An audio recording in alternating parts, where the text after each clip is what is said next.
Sekarang bereslah negara ini aman. Merdeka. Bunyi proklamasi hebat. Teks proklamasi ditulis Bung Karno langsung dengan tangan beliau yang mulia. Tapi beliau tidak mau memerdekakan Indonesia. Datang Khairul Soleh, anak-anak muda yang soleh-soleh. Dia jumpa dengan Bung Karno, Bung, merdekakan Indonesia sekarang juga. Karena hari ini Jepang sudah menyerah kalah 14 Agustus 1945. Indonesia negara tidak punya pemerintahan. Belanda mau pulang lagi dengan Inggris lewat Surabaya, belum sampai. Sementara Jepang sudah angkat kaki dari Indonesia, menyerah tanpa syarat karena dibom oleh Amerika. Nagasaki dan Hiroshima. Bung Karno itu orang Jawa, memegang perjanjian. Dia bilang apa? Jangan, kita malu, kita sudah janji sama Jepang. Jepang sudah memberikan kita BPU PKI, sudah membentuk BPKI. Tinggal merdeka, itu hadiah Jepang, kita merdeka. Jangan percaya, Bung. Kata Hiroshima, Bung jangan percaya. Jepang pembohong. Dia sudah pergi dari Indonesia, merdekakan Indonesia, Bung. Sekarang juga Bung Karno nggak mau, ditangkap Bung Karno, diculik. Begitu anak-anak muda dulu. Culik Bung Karno, bawa ke Rengas Dengklok, dikurung dalam satu rumah di Karawang, Rengas Dengklok. Bung, Anda nggak bisa pulang. Bung Hatta, Anda nggak bisa pulang. Dikunci. Pokoknya siapkan teks proklamasi. Begitu anak muda. Radikal tuh, radikal. Kalau nggak radikal nggak merdeka kita, Pak. Kalau sempat kayak Bung Karno waktu itu sikapnya orang tua, kita menunggu itu hadiah dari Jepang. Nggak merdeka kita, Pak. Karena 10 November 3 minggu kemudian Belanda sudah masuk lewat Surabaya dengan pasukan sekutu lengkap dengan kapal Indo, lengkap dengan pasukan perangnya, kapal terbangnya. Betul? 3 minggu. Akhirnya dengan kuasa Allah Bung Karno menuliskan juga teks proklamasi dengan tangannya yang mulia, Masya Allah. Proklamasi. Kami bangsa Indonesia dengan ini menyatakan kemerdekaan Indonesia. Hal-hal mengenai pemindahan kekuasaan dan lain-lain diselenggarakan dengan cara seksama dan dalam tempo yang sesingkat-singkatnya. Jakarta, 17 Agustus 05, atas nama bangsa Indonesia, Bung Soekarno-Hatta, tanda tangan. 14 Agustus dibacakan, Indonesia merdeka. Oh Bapak, apa isinya? Hal-hal mengenai pemindahan kekuasaan dan lain-lain. Jepang sudah kalah kok. Jepang sudah menyerah kok. Jadi pemindahan kekuasaan dari siapa? Jawab saya, dari 200 kesultanan Islam yang ada di negara Republik Indonesia saat itu.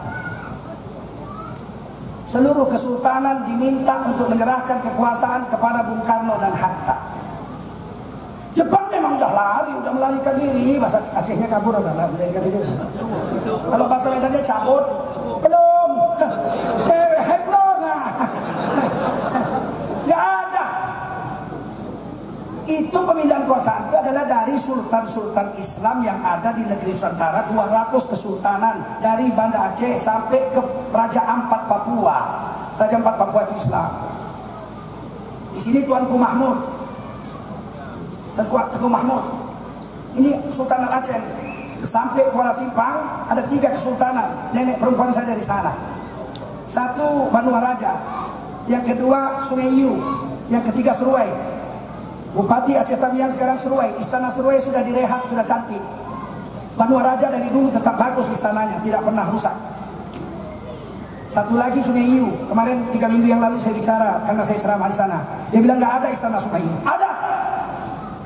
Saya kerabatnya. Ada. Saya pernah ke sana, terendam air sebahu. Saya bilang naikkan atapnya, dindingnya, timbun bawahnya, istana tetap karena betonnya itu beton buatan zaman Belanda. Dicari-cari, saya telepon kawan-kawan sana, ternyata sudah jadi masjid. Istana Sultan Sungai Hiu sudah jadi masjid.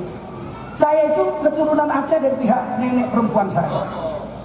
Tersebutlah anak putri Raja Seruai, dilamar oleh Sultan Banuaraja dari Kuala Simpang. Perkawinan antara Raja Banuaraja dengan putri Seruai itu, lahirlah seorang putri yang cantik namanya Tengku Jueh. Tengku Jueh ini dilamar oleh Imam Besar Kerajaan Serdang, sekarang Kabupaten Serdang Bedagai. Saya dari sana, Tengku Rizal Nurdin dari sana, Tengku Eri yang barusan ini jadi gubernur itu dari sana. Nah, kawinlah Tengku Haji Muhammad Soleh dengan Tengku Jueh. Lahirlah seorang putrinya namanya Tengku Rafi'ah. Tengku Rafi'ah ini dikawini oleh seorang dokter dari kerajaan Pagaruyung namanya Raja Saudin. Dari perkawinan Raja Saudin dan Tengku Rafi'ah lahirlah Tengku Rafiuddin, bapak saya. Sekarang anak Rafiuddin itu sedang ceramah di Banda Aceh hari ini. Sampai nyebrang daripada pintu Aceh ada kerajaan namanya Kerajaan Langkat. Di Besitang itu ada satu Datuk Besitang yang perang melawan Belanda dan perang melawan Jepang. Anak Sultan Banwaraja Tengku Sulung, istrinya dua, satu dari Sulawesi, satu dari Besitang. Anak Datuk Besitang yang perempuan dinikahi sebagai istri kedua, sekarang anaknya jadi wakil bupati kerajaan Kabupaten Aceh Tamiang, Tengku Satruddin.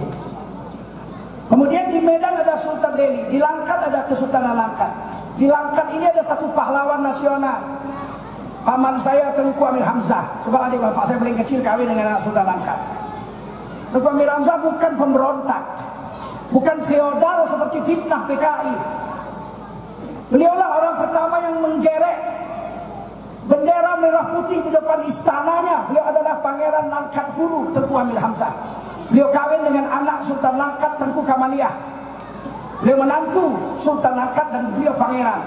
Beliau sekolah dan beliau adalah ulama tentang puisi, pujangga baru, dan diangkat menjadi pahlawan nasional oleh negara Republik Indonesia. Ketika beliau mau mati, malam itu mau disembelih oleh PKI 1946, beliau minta kertas, penjaganya seorang tentara, dia kasih ini kertas, dia bilang saya tidak bisa menyelamatkan kamu. Tidak apa, saya malam ini mati sudah senang, tidak apa-apa, hidup atau mati takdir Allah. Dia tulislah puisi, maut, wahai maut, datanglah engkau wahai maut, lepaskan aku dari nestapa. Ini puisi terakhir Tengku Amir Hamzah. Kemudian dia serahkan sama penjaga itu, simpan puisi saya, kalau keadaan damai nanti serahkan ini kepada anak-anak muda kita agar tidak hilang puisi ini. Kemudian beliau disembelih dan dibuang dengan Sultan Langkat dan keluarganya ke sungai Kuala Bugumit. Sampai ke bawah terus ada 200, tidak saya ceritakan waktu pendek. Mereka sepakat menyerahkan kekuasaan kepada Bung Karno, Tuanku Mahmud dan sebagainya. Sayang, pada bulan Maret 1946 bergeraklah satu pasukan yang menamakan dirinya pasukan Harimau Liar, dan mereka membunuhi seluruh keluarga sultan yang ada di Sumatera, termasuk yang di Jawa dan seluruh Indonesia.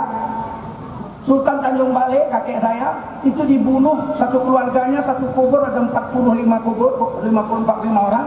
Anak Sultan Tanjung Balai, wak saya, wak yang baru meninggal 2 bulan 3 bulan yang lalu, beliau diperkosa di depan kawan-kawan daripada pasukan itu. Seluruh keluarga Sultan Asaan diperkosa, dan seluruh kesultanan yang ada 15 kesultanan di Sumatera Timur semuanya dibakar, dimusnahkan, kecuali Sultan Delhi. Tidak berhasil karena Sultan Delhi dijaga Belanda. Ada Westerling tinggal di Sultan Delhi waktu itu. Sultan Siak Seri Indrapura di Riau, beliau menjumpai Tuanku Mahmud di Banda Aceh. Beliau katakan, saya mau pergi ke Jakarta jumpa Bung Karno, saya akan menyerahkan kekuasaan Kesultanan Siak. Saya sudah bawa uang saya, nggak main-main Pak, kalau dikurskan sekarang uangnya 1 triliun.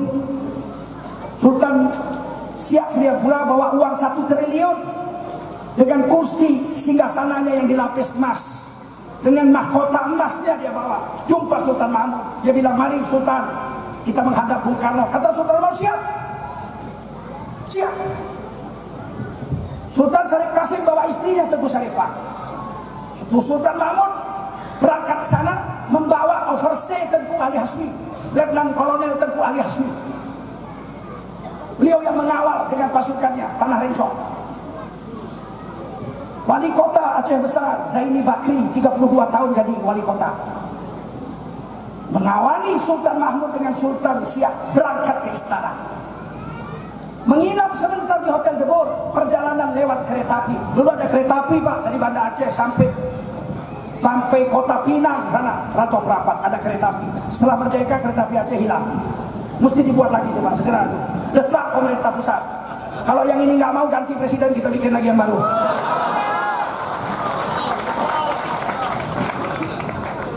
Bapak yang mulia,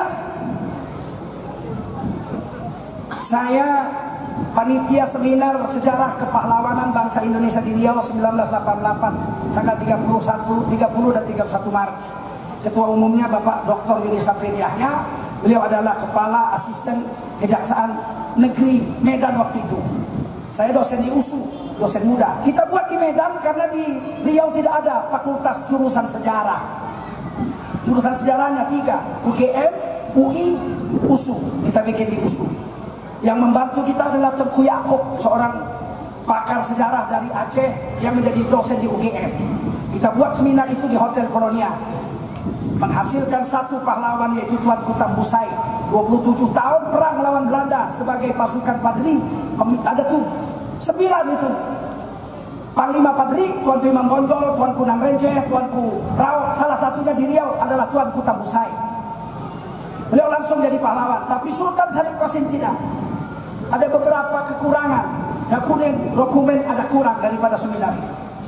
Saya diutuskan oleh pemerintah di sana, diperintahkan untuk cari data.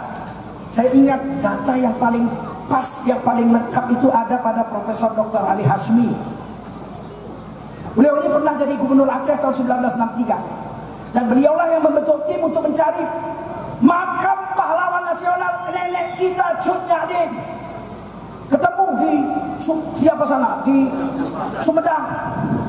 Ternyata dipelihara, dikubur di kuburan raja-raja Sumedang. Karena beliau adalah seorang ulama wanita, di sana digelari ulama wanita yang hafal Quran 30 juz. Beliau mengajarkan Quran kepada anak kecil di sana, barulah ketahuan dan beliau sudah buta. Beliau diganti bajunya karena ijazah dan bajunya itu sudah lusuh. Dia pegang ini baju halus dari siapa? Dari penjajah Belanda. Najis, saya tidak mau.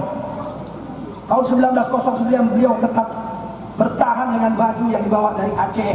Beliau wafat tahun 1909. Ini jasa Profesor Dr. Hadi Hashmi. Singkat cerita, saya disuruh datang ke rumah Zaini Bakri, Bupati Aceh Besar 32 tahun, dekat Ulele sini. Saya datang, beliau sudah terbaring di tempat tidur, sudah stroke. Saya ceritakan saya utusan pemerintah Pak untuk menggenapkan tanda-tanda kepahlawanan Sultan Syarif Qasim, Sultan Siak. Saya diperintahkan oleh asisten kejaksaan, kepala kejaksaan tinggi Jakarta waktu itu, Wan Hashim Yaakob Raisare. Zaini Bakri menangis terseduh-seduh. Orang tua kita ini minta didudukkan, saya dudukkan dengan anaknya. Kemudian beliau menunjuk di dindingnya. Itu foto, subhanallah. Tidak ada yang punya foto itu kecuali beliau. Bahkan Profesor Ali Hashmi pun tidak punya. Itu foto ketika saya, Zaini Bakri, dengan Letnan Kolonel Tengku Ali Hashmi, dengan Sultan Mahmud, dengan Tuanku Syarif Qasim II, dengan istrinya Tengku Syarifah menghadap Bung Karno. Itu fotonya. Bung Karno, Ibu Fatmawati, Tuanku Mahmud, istri Tuanku Syarif Qasim, Tengku Syarifah, Tengku Syarif Qasim II. Zaini Bakri saya sebelah kanan, Ali Hashmi. Turunkan foto itu. Foto ulang. Saya pergi ke mana Aceh, foto ulang. Dikte dia, dikte. Tulis dah. Saya tulis. Ada 12 poin atau 10 poin. Saya baca ulang. Sudah sempurna ya. Pergi kau ketik. Saya yang ketik dengan tangan saya. Di toko Cina itu ada tukang ketik sih. Selesai saya ketik di segel, saya bacakan lagi sambil berurai air mata. Almarhum orang tua kita Zaini Bakri menandatangani. Bismillahirrahmanirrahim. Aish kariman au mut syahidan. Hiduplah mulia atau mati sebagai syuhada. Sampai ke Jakarta, data masih kurang. Kita datang lagi ke tempat Profesor Ali Hashmi. Beliau berikan kami buku 6 atau 10 buku yang memuat sejarah perjuangan Aceh.